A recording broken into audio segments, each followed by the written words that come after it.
तसा तर माझा काहीच बेत नव्हता की मी भजी करीन आज, पण असा पाऊस पण बाहेर खूप लागत होता. म्हटलं आज भजी करतेस आणि बरेच वेळा ओव्याची भजी बरेच दिवस केली नव्हती आणि ओव्याची पानं पण झाली होती मोठी. ती इतकंच झाड होतं आणि आज त्याला इतकी म्हणजे पानं आलेत ना. मला म्हटलं मी भजीच करून टाकते आणि मला बटाट्याची भजीसुद्धा करायची होती, म्हणून मी बटाट्याची भजीसाठी मी त्याचे स्लाईस काढून घेतले आहेत आणि मग त्याला मिठाच्या पाण्यात 5 मिनटं ठेवून दिले. आणि मी 3 वाटी बेसन पीठ घेतले आणि 2 मी बटाटे घेतले होते आणि 15 अशी मी ओव्याची पानं घेतलेली आणि 3 वाटी घेतलेत बेसन पीठ. त्यामध्ये तुम्ही गाळूनसुद्धा घेऊ शकता. माझं ऑलरेडी गाळून घेतलेलं होतं, त्यामुळे मी काय ते घेताना गाळलं नाही. आणि मग त्यानंतर मी त्याच्यामध्ये थोडीशी हळद टाकले.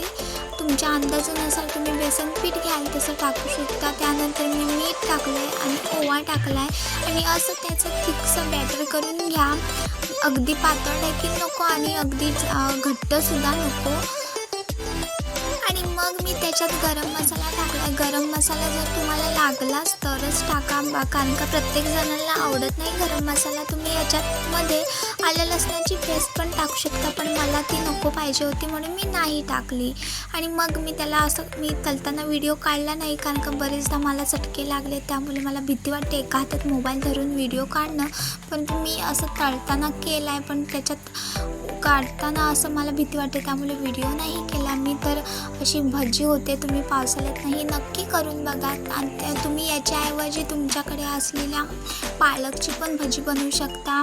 तर आजच्यासाठी एवढंच होतं. बाय बाय सर्वांना.